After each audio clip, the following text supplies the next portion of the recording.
नमस्कार दोस्तों, मैं रूपवती सिंह अपने चैनल पर आप सभी का बहुत बहुत स्वागत करती हूं। दोस्तों, आज मैं बात करूंगी कि घर में हम ऐसे कौन से काम हैं जिनको करके अपने घर में बरकत ला सकते हैं। हम अपने जीवन में हमेशा यही कोशिश करते रहते हैं कि कैसे हम घर में सुख शांति, समृद्धि, सफलता और हमारे सारे काम अच्छे से हों।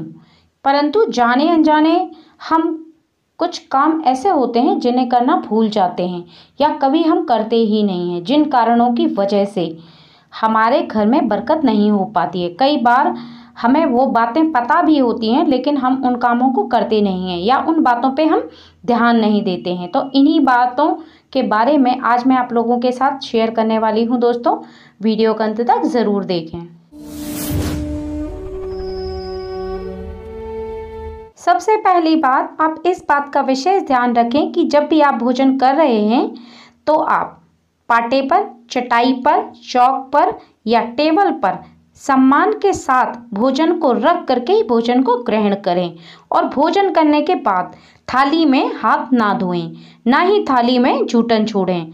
भोजन करने के बाद आप थाली को कभी भी किचन स्टैंड, पलंग या टेबल के नीचे पर ना रखें, ऊपर भी ना रखें। रात्रि में भोजन के जूठे बर्तनों को घर में ना रखें, उनको साफ करके ही रखें।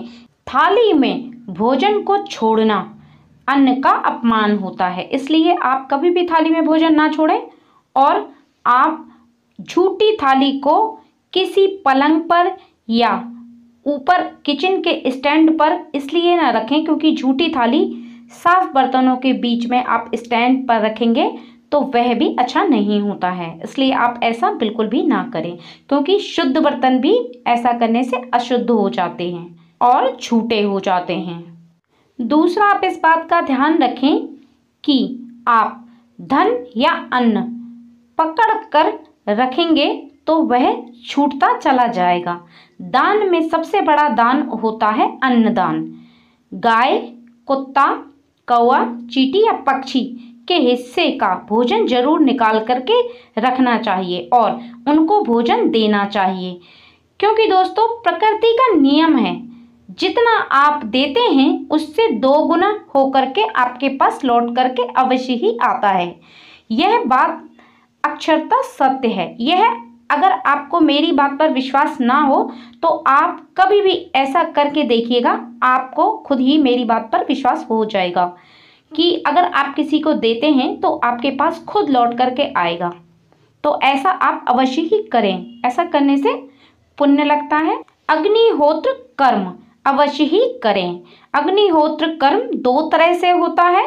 पहला यह कि जब भी हम भोजन खाएं उसके पहले हम अग्नि को भोजन अर्पित करें और अग्नि द्वारा पकाए गए अन्न को सबसे पहला अधिकार अग्नि का ही होता है। तो यह दूसरा तरीका होता है, यज्ञ की वेदी बना करके हवन भी किया जाता है। तो आप अवश्य ही ऐसा करें। जब भी आप खाना खाते हैं तो छोटा सा टुकड़ा तोड़ करके आप अग्नि को अवश्य ही अर्पित करें।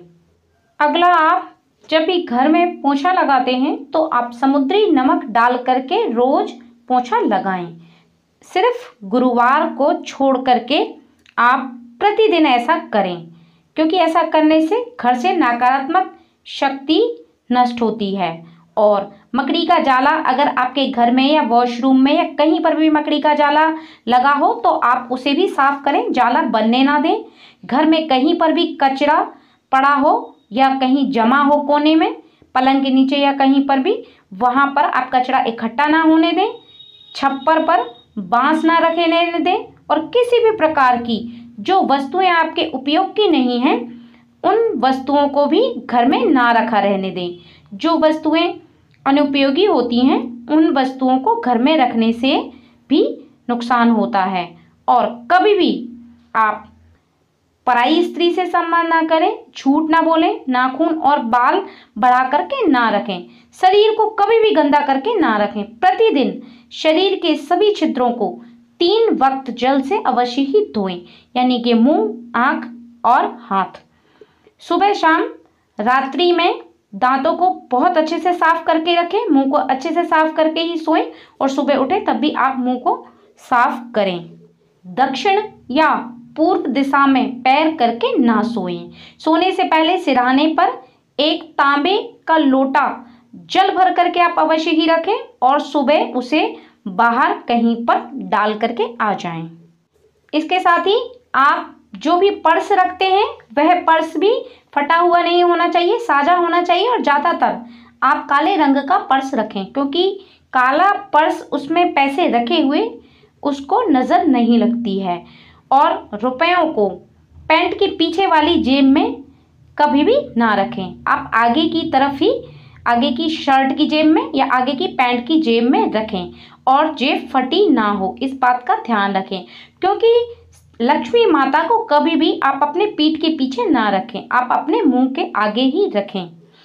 अगली चीज़ है, अगर आप पर्याप्त पैसे कमाने के बाद भी धन इकट्ठा नहीं कर पा रहे हैं, धन इकट्ठा नहीं हो रहा है, तो आप काले कुत्ते को प्रत्येक शनिवार को एक रोटी लें और रोटी पर सरसों का तेल लगाएं और रोटी को सरसों के तेल से चुपड़ करके उस काले कुत्ते को शनिवार के दिन खिलाएं।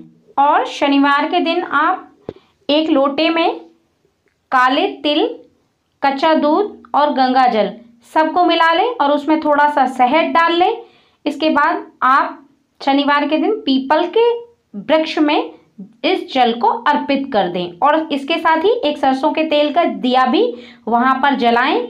बस यह कार्य आप प्रत्येक शनिवार को करते जाएं। धीरे धीरे जो भी आपका दुर्भाग्य है वो सौभाग्य में परिवर्तित हो जाएगा।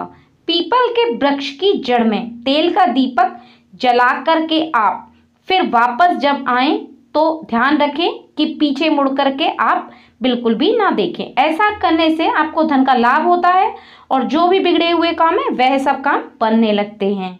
इसके साथ ही आप हर मंगलवार को एक बड़ के पत्ते पर आटे का एक दिया बनाएं और उस दिए को आप मंगलवार के दिन हनुमान मंदिर में जला करके वहां पर रखें और हनुमान जी से अपने पापों की, जो भी आपने जाने अनजाने गलतियां की हैं या आपसे हो गई हैं, उन गलतियों की आप क्षमा मांगते हुए प्रतिदिन हनुमान चालीसा आप पढ़ें।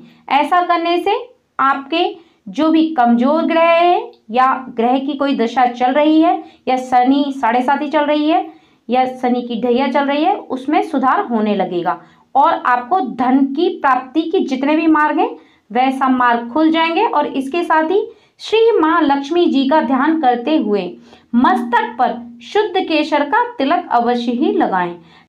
इसके साथ ही कपूर लेकर के सुबह और शाम अपने घर में कपूर जलाएं और घर के हर कोनों पर जलते हुए कपूर को घुमाएं। ऐसा करने से जो भी घर के जिस कोने में भी वास्तु दोष होगा वह समाप्त हो जाएगा और ऐसा करने से देव दोष और पितृ दोष समाप्त होता है। और इस बात का ध्यान रखें कि झाड़ू को कभी भी आप पैर से ना लांघें और ना ही झाड़ू को कभी भी पैर लगाएं, क्योंकि झाड़ू घर की लक्ष्मी होती है, वही हमारे घर की दरिद्रता को हमारे घर से बाहर निकालती है। ये छोटी छोटी बातें थी, इन बातों को आप ध्यान करके आ रही मुसीबतें, आ रही समस्याओं से आप निजात पा सकते हैं। वीडियो अगर पसंद आए तो मेरे चैनल को सब्सक्राइब करें और बेल बटन को प्रेस करके रखें, ताकि जब भी मैं कोई वीडियो शेयर करूं तो उसका नोटिफिकेशन सबसे पहले आपको मिले। दोस्तों, उम्मीद करती हूँ वीडियो आप लोगों के लिए उपयोगी साबित होगी। अब मैं इजाज़त चाहूँगी। नमस्कार।